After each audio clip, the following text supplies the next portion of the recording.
Mars 2022. En un an, les prix de l'alimentation ont augmenté de plus de 30%.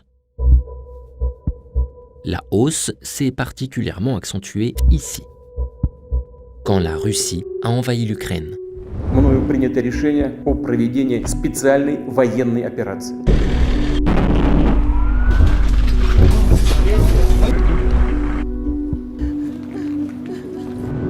En temps normal, ces deux pays exportent des millions de tonnes de céréales.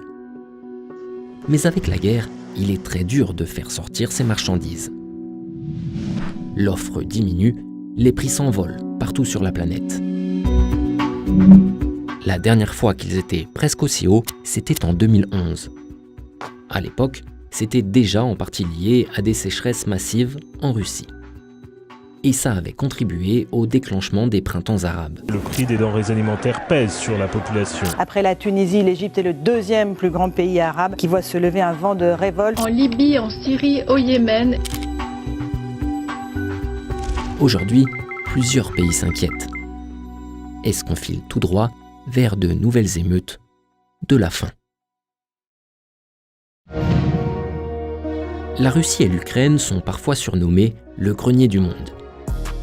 À elles deux, elles fournissent à l'humanité une grosse partie de plusieurs aliments de base, comme le maïs, le colza, l'orge, le blé et l'huile de tournesol.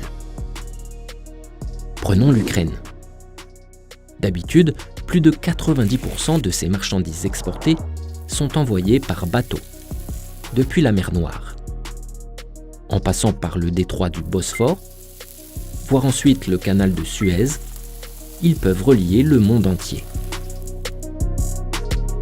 Or, depuis le déclenchement de la guerre, des mines flottantes ont été signalées dans la mer Noire.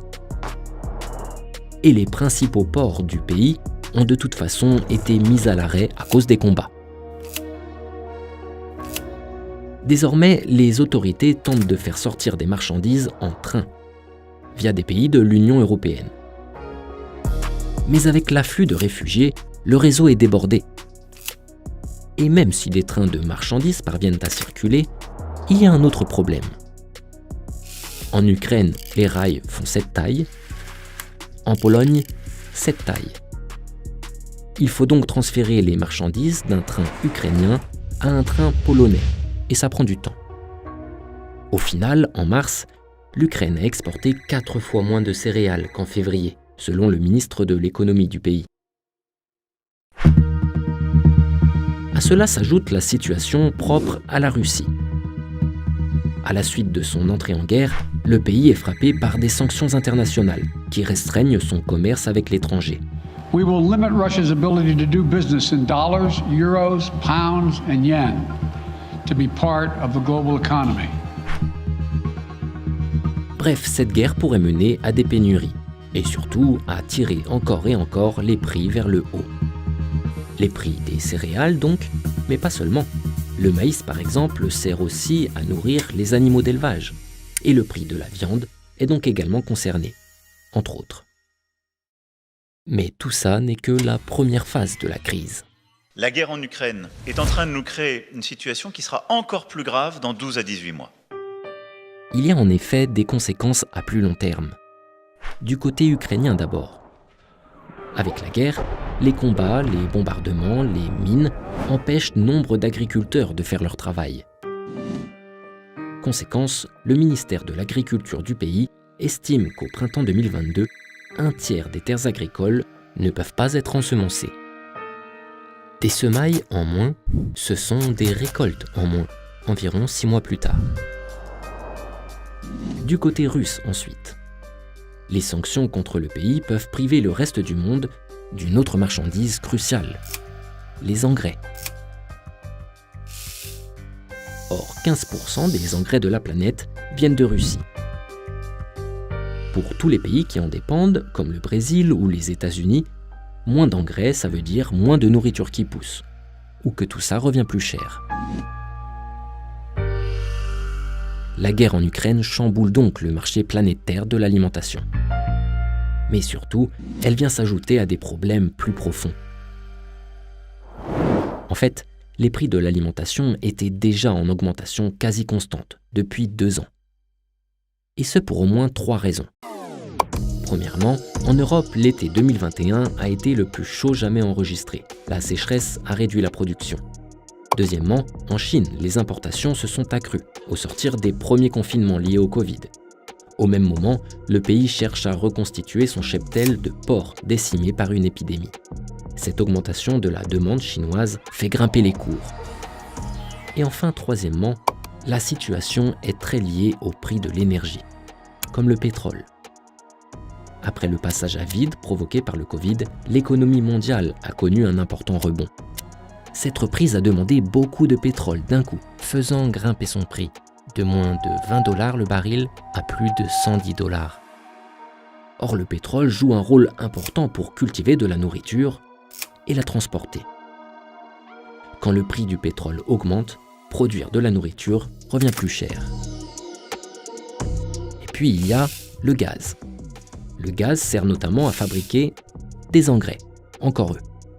Si son prix augmente, celui des engrais aussi. Et c'était d'ailleurs déjà le cas avant même les dernières sanctions contre la Russie. Bref, les prix de l'énergie et au passage ceux des engrais ont augmenté. Tout ça rend la nourriture plus chère, une situation problématique que vient renforcer la guerre en Ukraine.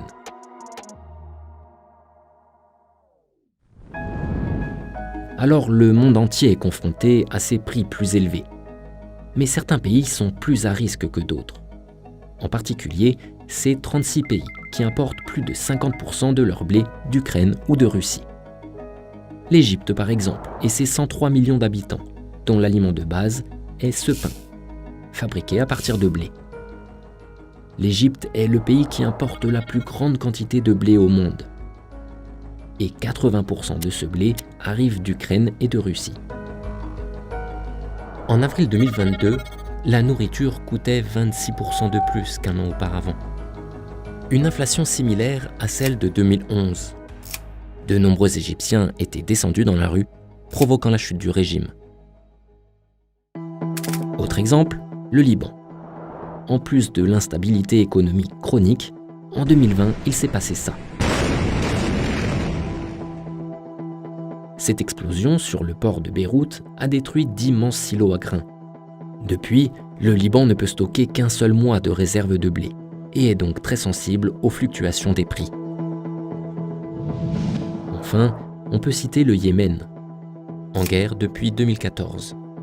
13 millions de personnes dépendent de l'aide alimentaire pour survivre. Mais face à la flambée des prix, le Programme alimentaire mondial a annoncé qu'il était obligé de réduire ses distributions de nourriture. So now we're talking about a catastrophe on top of a catastrophe. It will have global context, impact beyond anything we've seen since World War II. En tout, l'ONU estime qu'1,7 milliard de personnes sont en danger à travers le monde. Alors, que faire pour éviter le pire ? Certains pourraient se tourner vers le riz à la place du blé. Mais cela rend le riz de plus en plus cher lui aussi. Ensuite, les pays les plus dépendants de l'Ukraine et de la Russie devraient aussi tenter de diversifier leurs importations. Par exemple, les États-Unis, l'Argentine ou l'Australie ont encore des stocks de blé disponibles à l'export. Mais l'ONU souligne que ces marchandises venues de plus loin auront un coût plus élevé. Pour les experts, il faut s'attendre à des perturbations jusqu'en 2023.